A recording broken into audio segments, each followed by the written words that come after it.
पञ्चदशोऽध्यायः। पुरुषोत्तमयोगः। श्रीभगवानुवाच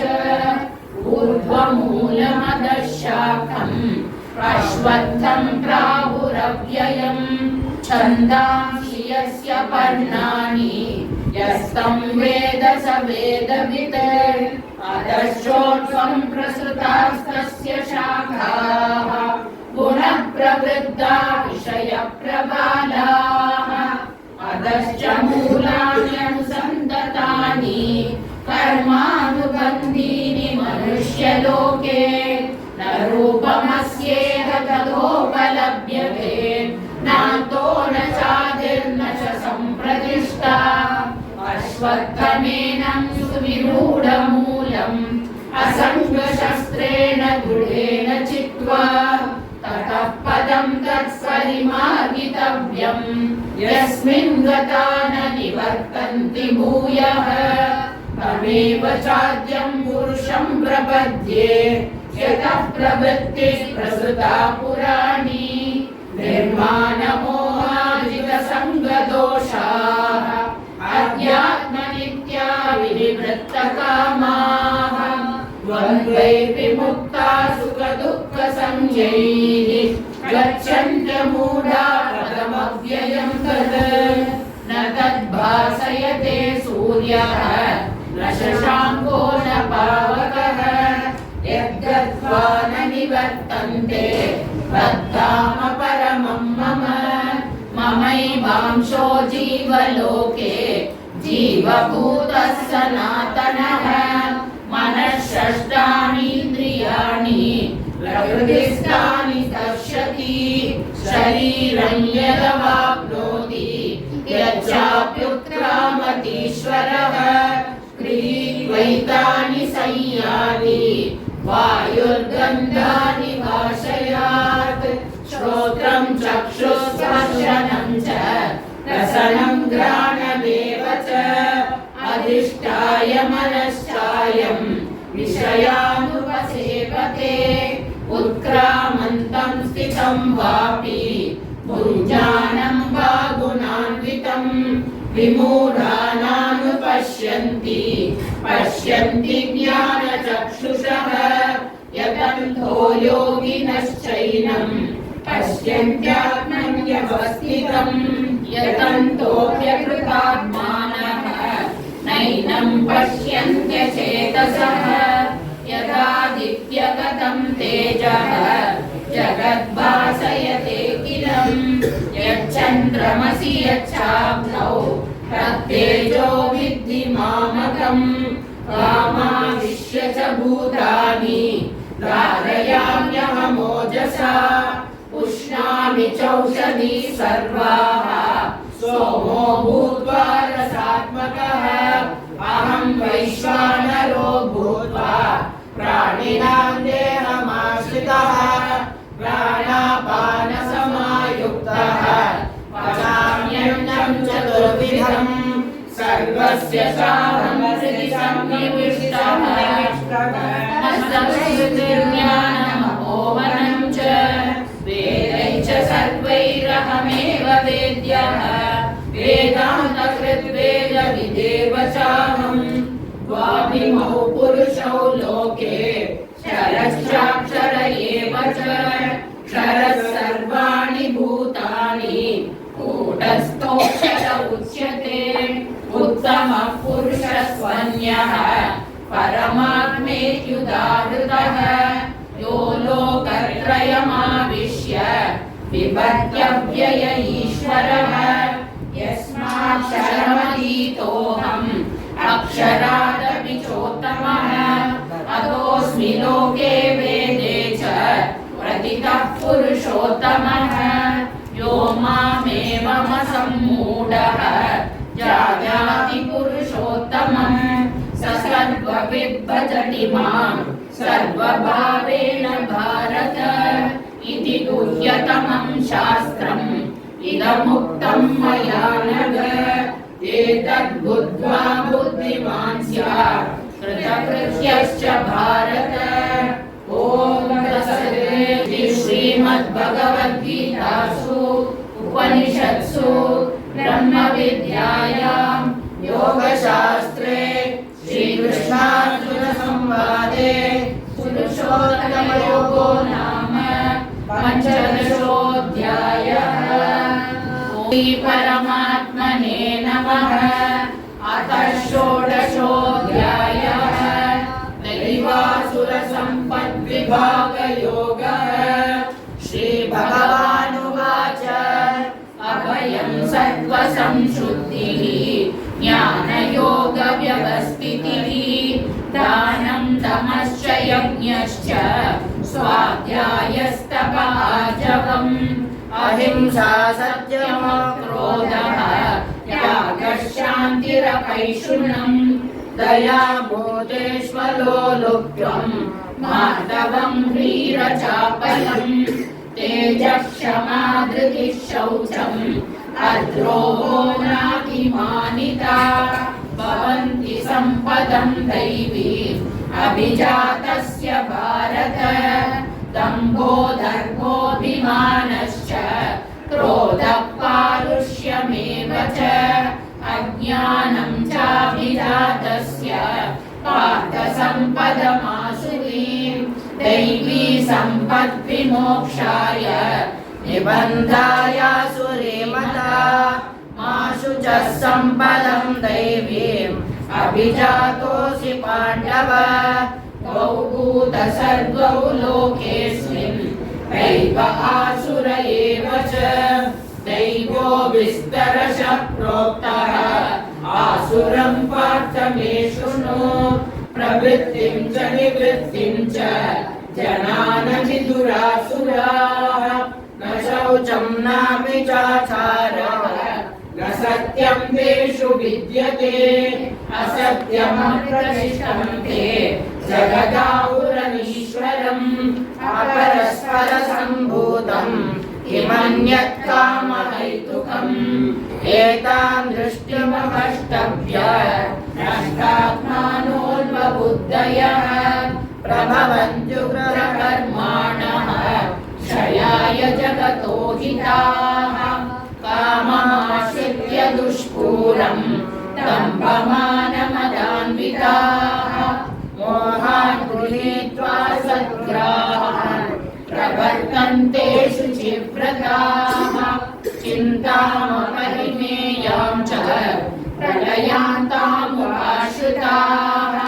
कामोपभोगपरमाः एतावदिति निश्चिताः आशापाशशतैर्बद्धाः कामक्रोधपरायणाः ईहन्ते कामभोगार्थम् अन्यायेनार्थसञ्चयान् इदमद्य मया लब्धम् इमं प्राप्स्ये मनोरथम् इदमस्ति इदमपि मे भविष्यति पुनर्धनम् असौ मया हतः शत्रुः अनिष्ये चापरानपि ईश्वरोऽहमहं भोगी सिद्धोऽहं बलवान् सुखी आढ्यो विजनवानस्मि कोऽन्योऽस्ति सदृशो मया यक्ष्ये दास्यामि मोदिष्य इत्यज्ञानविमोहिताः अनेकचित्तविभ्रान्ताः मोहजालसमावृताः प्रसक्ता कामभोगेषु पतन्ति नरकेषु च आत्मसम्भाविताः स्तब्धाः धनमानमदान्विताः यजन्ते नाम यज्ञैस्ते तम्बेनाविधिपूर्वकम् अहङ्कारं बलं दर्पं कामं क्रोधं च संश्रिताः मामात्मबलदेहेषु प्रद्विषन्तोऽप्यसूयकाः तानहं द्विषतः क्रूरान् संसारेषु नराधमान् क्षिपाम्यजस्रमसुषान् आसुरीष्वेव योनिषु आसुरीं योनिमापन्नाः मूढा जन्मनि जन्मनि मामप्रायैव कौन्तेय ततो यात्यधमां गतिम् त्रिविधं नरकस्येदं द्वारं नाशनमात्मनः कामः क्रोधस्तथा लोभः तस्मादेतात्रयं त्यजेत् एतैर्विमुक्तः कौन्तेय तमोद्वारैस्त्रिभिर्नरः आचरत्यात्मनः श्रेयः ततो याति परां गतिम् यः शास्त्रविधिमुत्सृज्य वर्तते कामकारतः न स सिद्धिमवाप्नोति न सुखं न परां गतिम् तस्मात् शास्त्रं प्रमाणं ते कार्याकार्यव्यवस्थितौ ज्ञात्वा शास्त्रविधानोक्तं कर्म कर्तुमिहार्हसि। ॐ तत्सदिति भगवद्गीतासु उपनिषत्सु ब्रह्मविद्यायां योगशास्त्रे श्रीकृष्णार्जुनसंवादे दैवासुरसम्पद्विभागयोगो नाम षोडशोऽध्यायः। ॐ श्रीपरमात्मने नमः। अथ सप्तदशोऽध्यायः। श्रद्धात्रयविभागयोगः। अर्जुन उवाच ये शास्त्रविधिमुत्सृज्य यजन्ते श्रद्धयान्विताः तेषां निष्ठा तु का कृष्ण सत्त्वमाहो रजस्तमः। श्रीभगवानुवाच त्रिविधा भवति श्रद्धा देहिनां सा स्वभावजा सात्विके राजसी चैव तामसी चेति तां शृणु। सत्त्वानुरूपा सर्वस्य श्रद्धा भवति भारत। श्रद्धामयोऽयं पुरुषः यो यः श्रद्धस्येव सः। यजन्ते सात्विका देवान् यक्षरक्षांसि राजसाः प्रेतान् भूतगणांश्चान्ये यजन्ते तामसा जनाः। अशास्त्रविहितं घोरं तप्यन्ते ये तपोजनाः दम्भाहङ्कारसंयुक्ताः कामरागबलान्विताः कर्षयन्तः शरीरस्थं भूतग्राममचेतसः मां चैवान्तः शरीरस्थं तान् विद्यासुरनिश्चयान्। आहारस्त्वपि सर्वस्य प्रियो भवति प्रियः यज्ञस्तपस्तथानं तेषां वेदमिमं शृणु। वायुसत्त्वबलारोग्य सुखप्रीतिविवर्धनाः रस्या सिद्धातिरावृद्याः आहारा सात्विकप्रियाः कट्वं दलवणादृश्य तीक्ष्णरूपयायिनः आहाराराजसेषाः दुःखशोकामयप्रदाः यातयामं गतरसम् ऊतिपर्युषितं च यत् उच्छिष्टमपि चामेध्यं भोजनं तामसप्रियम् अफलाकाङ्क्षिभिर्यज्ञः विधिदृष्टो य युज्यते यष्टव्यमेवेति मनः समादाय स सात्विकः अभिसन्धाय तु फलं धर्मार्थमपि चैव यत् युज्यते भरतश्रेष्ठः तं यज्ञं विधिराजसम् विधिहीनमसृष्टान्नं मन्त्रहीनमदक्षिणं श्रद्धाविरहितं यज्ञं तामसं परिचक्षते। देवद्विजगुरुप्राज्ञ पूजनं शौचमार्जवं ब्रह्मचर्यमहिंसा च शारीरं तप उच्यते। अनुद्वेगकरं वाक्यं सत्यं प्रियहितं च यत् स्वाध्यायाभ्यसनं चैव वाङ्मयं तप उच्यते मनः प्रसाद सौम्यत्वं मौनमात्मविनिग्रहः भावसंशुद्धिरित्येतत् तपो मानसमुच्यते श्रद्धया परया तप्तं तपस्तद्विविधं नरैः अफलाकाङ्क्षिभिर्युक्तैः सात्विकं परिचक्षते सत्कारमानपूजार्थं तपोदम्भेन चैव यत् क्रियते तदिह प्रोक्तं राजसं चलमध्रुवम् मूढग्राहेणान्मलो यत् पीडया क्रियते तपः परस्योत्सादनार्थं वा तत्तामसमुदाहृतं दातव्यमिति यद्गानं दीयतेऽनुपकारणे देशे काले च पात्रे च तद्दानं सात्विकं श्रुतं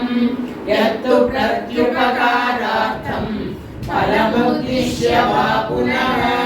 दीयते च परिक्लिष्टं तद्दानं राजसंस्मृतम्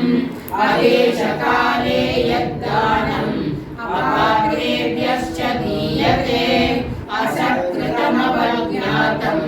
तत्तामसमुदाहृतम् ॐ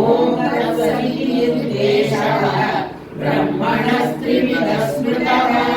ब्राह्मणास्तेन वेदाश्च यज्ञाश्च विहिताः पुरा तस्मादोमित्युदाहृत्य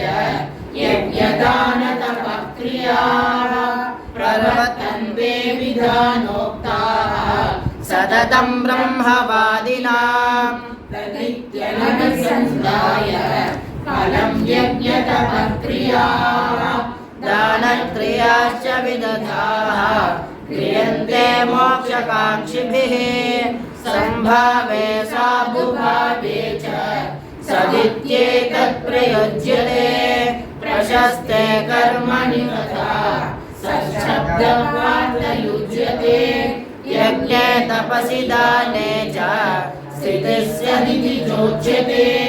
कर्म चैव तदर्थीयं सदित्येवाभिधीयते अश्रद्धया हुतं तत्त्वं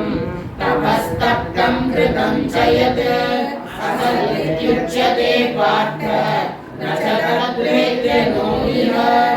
ॐ तत्सत् श्रीमद्भगवद्गीतासु उपनिषत्सु ब्रह्मविद्यायां योगशास्त्रे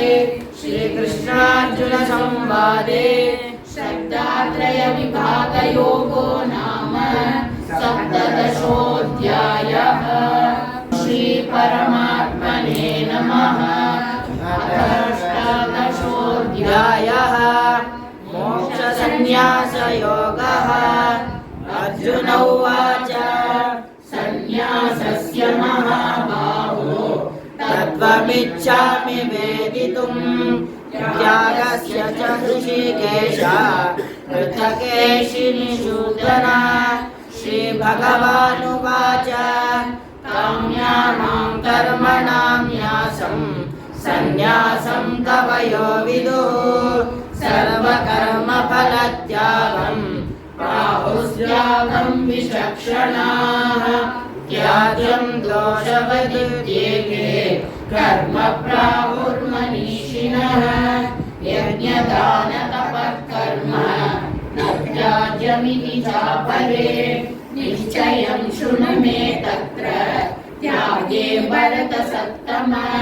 त्यागो हि पुरुषव्याघ्र त्रिविधः सम्प्रकीर्तितः। यज्ञदानतपः कर्म न त्याज्यं कार्यमेव तत्। यज्ञो दानं तपश्चैव पावनानि मनीषिणाम्। एतान्यपि तु कर्माणि सङ्गं त्यक्त्वा फलानि च कर्तव्यानीति मे पार्थ निश्चितं मतमुत्तमम्। नियतस्य तु सन्न्यासः कर्मणो नोपपद्यते। मोहात् तस्य परित्यागः कीर्तितः दुःखमित्येव यत्कर्म कायक्लेशतया त्यजेत् सकृत्वा राजसं त्यागं नैव त्यागफलं लभेत् कार्यमित्येव यत्कर्म नियतं क्रियते अर्जुन संगं त्यक्त्वा फलं चैव सत्यागः सात्विको मतः न द्वेष्टि कुशलं कर्म कुशलेनानुषज्यते त्यागे सत्त्वसमाविष्टः मेधावी छिन्न संशयः न हि देहभृता शक्यं त्यक्तुं कर्माण्यशेषतः यस्तु कर्मफलत्यागी सत्यागीत्यभिधीयते अनिष्टमिष्टं मिश्रं च त्रिविधं कर्मणः फलम् भवत्यत्यागिनां प्रेत्य न तु सन्न्यासिनां क्वचित् पञ्चैतानि महाबाहो कारणानि निबोध मे साङ्ख्ये कृतान्ते प्रोक्तानि सिद्धये सर्वकर्मणाम् अधिष्ठानं तथा कर्ता करणं च पृथग्विधं विविधा च पृथक् चेष्टा दैवं चैवात्र पञ्चमं शरीरवाङ्मनोभिर्यत् कर्म प्रारभते नरः न्यायं वा विपरीतं वा पञ्चैते तस्य हेतवः तत्रैवं सति कर्तारम् आत्मानं केवलं तु यः पश्यत्यकृतबुद्धित्वात् न स पश्यति दुर्मतिः यस्य नाहङ्कृतो भावः बुद्धिर्यस्य न लिप्यते अत्वापि स इमां लोकान् न हन्ति न निबध्यते ज्ञानं ज्ञेयं परिज्ञाता त्रिविधा कर्म चोदना करणं कर्म कर्तेति त्रिविधः कर्म संग्रहः ज्ञानं कर्म च कर्ता च हृदैव गुणभेदतः प्रोच्यते गुणसङ्ख्याने यथावत् शृणुतान्यपि सर्वभूतेषु येनैकं भावमव्ययमीक्षते अविभक्तं विभक्तेषु तज्ज्ञानं विद्धि सात्विकं पृथक्त्वेन तु यज्ज्ञानं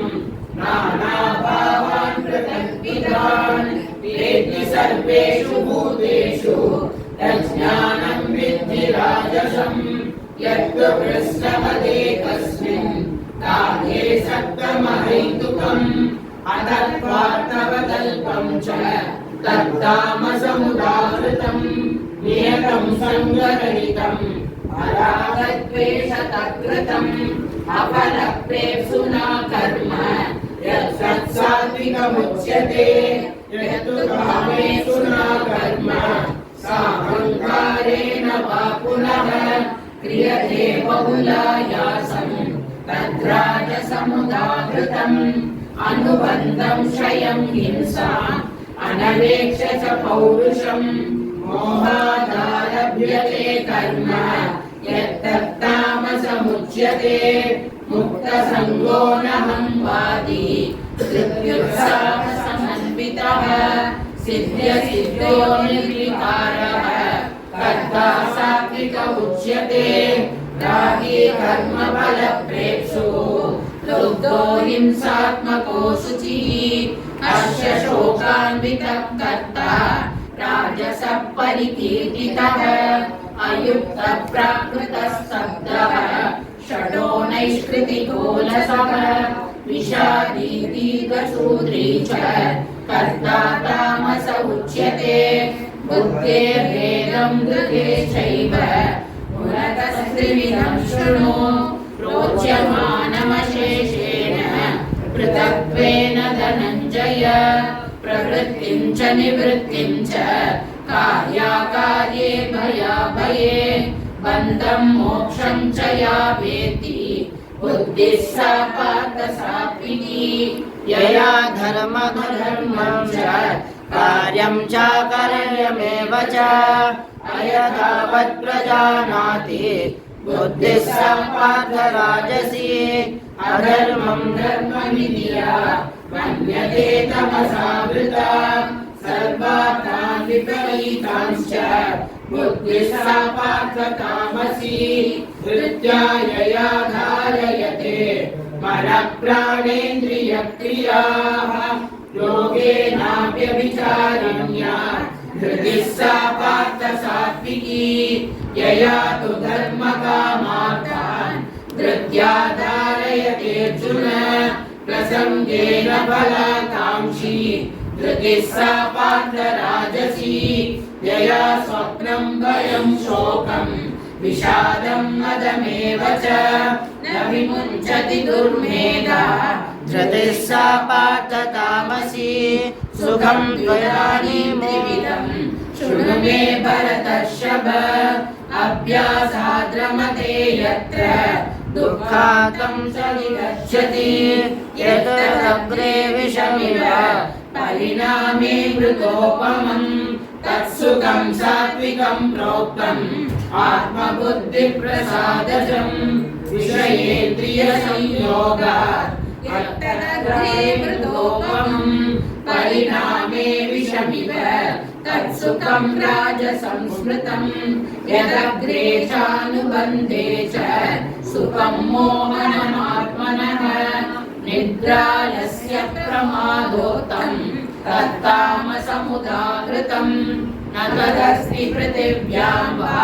दिविदेवेषु वा पुनः सत्त्वं प्रकृतिजैर्मुक्तम् यदेभिश्च त्रिभिर्गुणैः ब्राह्मणक्षत्रियविशां शूद्राणां च परन्तप कर्माणि प्रविभक्तानि स्वभावप्रभवैर्गुणैः शमोदमस्तपश्चौचं शान्तिराजवमेव च ज्ञानं विज्ञानमास्तिक्यं ब्रह्मकर्म स्वभावजम् शौर्यं तेजो धृतिर्दाक्ष्यं युद्धे चाप्यपलायनं दानमीश्वरभावश्च क्षात्रं कर्म स्वभावजम् कृषिगौरवश्च वाणिज्यं वैश्यकर्म स्वभावजम् परिचर्यात्मकं कर्म शूद्रस्यापि स्वभावजम् स्वे स्वे कर्मण्यविरतः संसिद्धिं लभते नरः स्वकर्मनिरतः सिद्धिं यथा विन्दति दक्षिणो यतः प्रवृत्तिर्भूतानां येन सर्वमिदं ततं स्वकर्मणातमभ्यर्च्य सिद्धिं विन्दति मानवः श्रेयान् स्वधर्मा विगुणः परधर्मा स्वनुष्ठितात् स्वभावनियतं कर्म कुर्वन्नाप्नोति किल्बिषम् सहजं कर्म कौन्तेय सदोषमपि न त्यजेत् सर्वारम्भा हि दोषेण धूमेनाग्निर्मावृताः असक्तबुद्धिः सर्वत्र जितात्मा विगतस्पृहः नैष्कर्म्यसिद्धिं परमां सन्न्यासेनाधिगच्छति सिद्धिं प्राप्तो यथा ब्रह्मा तथाप्नोति निबोध मे समासेनैव कौन्तेय निष्ठा ज्ञानस्य या परा बुद्ध्या विशुद्धया युक्तः धृत्यात्मानं नियम्य च शब्दादीन् विषयान् त्यक्त्वा रागद्वेषौ व्युदस्य च विविक्तसेवी लघ्वाशी कृतवाक्कायमानसः ध्यानयोगपरो नित्यं वैराग्यं समुपाश्रितः अहङ्कारबलं दर्पं कामं क्रोधं परिग्रहं विमुच्य निर्ममः शान्तः ब्रह्मभूताय कल्पते ब्रह्मभूतप्रसन्नात्मा न शोचति न काङ्क्षति समः सर्वेषु भूतेषु मद्भक्तिं लभते पराम् भक्त्या मामभिजानाति यावान्यश्चास्मि तत्त्वतः ततो मां तत्त्वतो ज्ञात्वा विशते तदनन्तरं सर्वकर्माण्यपि सदा कुर्वाणो मद्व्यपाश्रयः मत्प्रसादादवाप्नोति शाश्वतं पदमव्ययम् शेषसा सर्वकर्माणि मयि सन्न्यस्य मत्परः बुद्धियोगमुपाश्रित्य मच्चित्तः सततं भव मच्चित्तः सर्वदुर्गाणि मत्प्रसादात् तरिष्यसि अथ चेत्त्वमहङ्कारात् नश्यसि यदहङ्कारमाश्रित्य न योत्स्य इति मन्यसे मिथ्यैष व्यवसायस्ते प्रकृतिस्त्वां नियोक्ष्यति स्वभावजेन कौन्तेय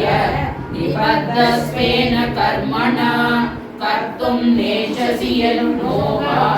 करिष्यस्य वशोऽपि तत्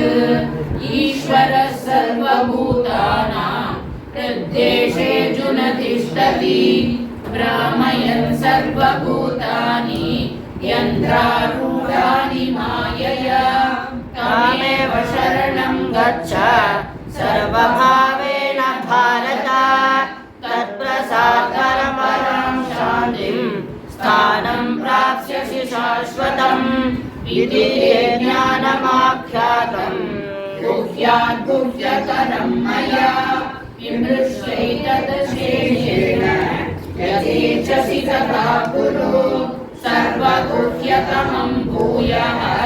शृणु मे परमं वचः इष्टोऽसि मे दृढमिति ततो वक्ष्यामि ते हितम् मन्मना भव मद्भक्तः मद्याजी मां नमस्कुरु मामे वैष्यसि सत्यं ते प्रतिजाने पयोसि मे सर्वधर्मान् परित्यज्य मामेकं शरणं व्रज अहं त्वा सर्वपापेभ्यो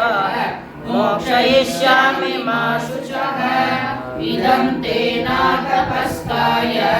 न भक्ताय कदाचन न शुश्रूषवे वाच्यं न च मां योऽभ्यसूयति य इमं परमं गुह्यं मद्भक्तेष्वभिधास्यति भक्तिं मयि परां कृत्वा मामे वैष्यत्य संशयः न च तस्मान् मनुष्येषु कश्चिन्मे प्रियकृत्तमः भविता न च मे तस्मात् अन्यप्रियतरो भुवि अध्येष्यते शैनं धर्म्यं संवादमावयोः ज्ञानयज्ञेन तेनाहम् इष्टस्यामिति मे मतिः श्रद्धावाननसूयश्च शृणुयादपि यो नरः सोऽविमुक्तः शुभान् लोकान् प्राप्नुयात् पुण्यकर्मणां कच्चिदेतत् श्रुतं पार्थ त्वयैकाग्रेण चेतसा कच्चिदज्ञानसम्मोहः प्रनष्टस्ते धनञ्जय अर्जुन उवाच नष्टो मोहस्मृतिर्लब्ध्वा त्वत्प्रसादान् मयाच्युत स्थितोऽस्मि गतसन्देहः करिष्ये वचनं तव सञ्जय उवाच नित्यहं वासुदेवस्य पार्थस्य च महात्मनः संवादमिमं श्रौषम् अद्भुतं रोमहर्षणम् व्यासप्रसादश्रुतवान् एतद्गुह्यमहं परम् योगं योगेश्वरात् कृष्णात् साक्षात् कथयत स्वयं राजन् संस्मृत्य संवादमिदमद्भुतं केशवार्जुनयो पुण्यं हृष्यामि च मुहुर्मुहुः तच्च संस्मृत्य रूपमत्यद्भुतं हरेः विस्मयो मे महान् राजन् हृष्यामि च पुनः यत्र योगेश्वरः कृष्णः यत्र पार्थो धनुर्धरः तत्र श्रीविजयो भूमिः योगेश्वरः कृष्णः यत्र पार्थो धनुर्धरः तत्र श्रीविजयो भूतिः ध्रुवा नीतिर्मतिर्मम यत्र योगेश्वरः कृष्णः यत्र पार्थो धनुर्धरः तत्र श्रीविजयो भूतिः ध्रुवा नीतिर्मतिर्मम ॐ तत्सत् श्रीमद्भगवद्गीतासु उपनिषत्सु ब्रह्मविद्यायां योगशास्त्रे